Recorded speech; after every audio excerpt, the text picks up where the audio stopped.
I'm just going to give you the floor. I don't know if I have enough Just time, roll Greeny. it out. I don't have enough time. Following your tweets, go ahead. Do we have Jared 2 Goff. hours? We have Can I 2 have hours. the full 2 hours? Go. Look, you know what? I'm not the kind of guy who says I told you so, or am I the kind of guy that says I told you so? Very much. Look, I'll tell you this. Context is always important when talking about players.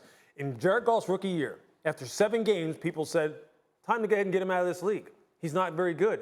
You know, Hard Knocks did him no justice at all. People tried to really portray him as someone who wasn't very smart, someone who couldn't learn very fast. He couldn't get the verbiage down pat as far as that archaic offense he was running in 2016. And people thought he was going to be a tremendous bust and that the gap between him and Carson Wentz would never be closed. In comes Sean McVay.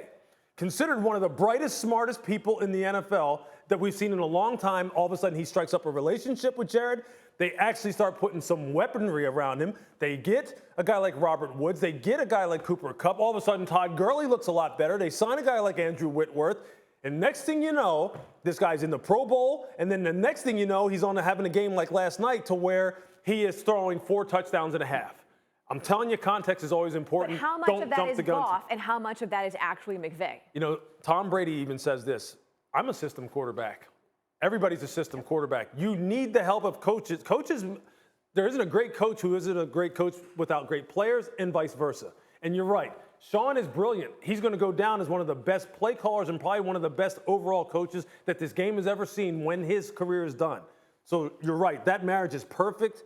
And it is something that I'm telling you is going to be something we're going to be watching for a long time. So be careful when you're getting ready to throw players out, out in the trash when you don't really necessarily consider what is around him and what the relationship is like. You can make yourself look foolish when you do that. Jared Goff is making a lot of people look foolish because people came at me hard when I was trying to say it's going to be different with this guy based on what people have told me about Sean McVay.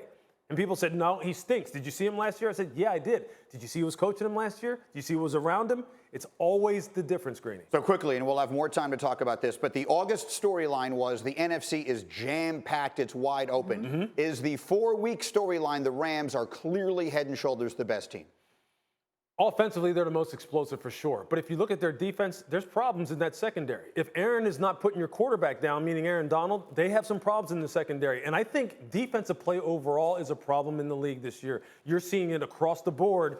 Teams are really struggling right now, and players individually are struggling to figure out how to necessarily play the game because of the rules changes. We talked about this too. We're going to talk about it later. The numbers are skyrocketing for the offense right now.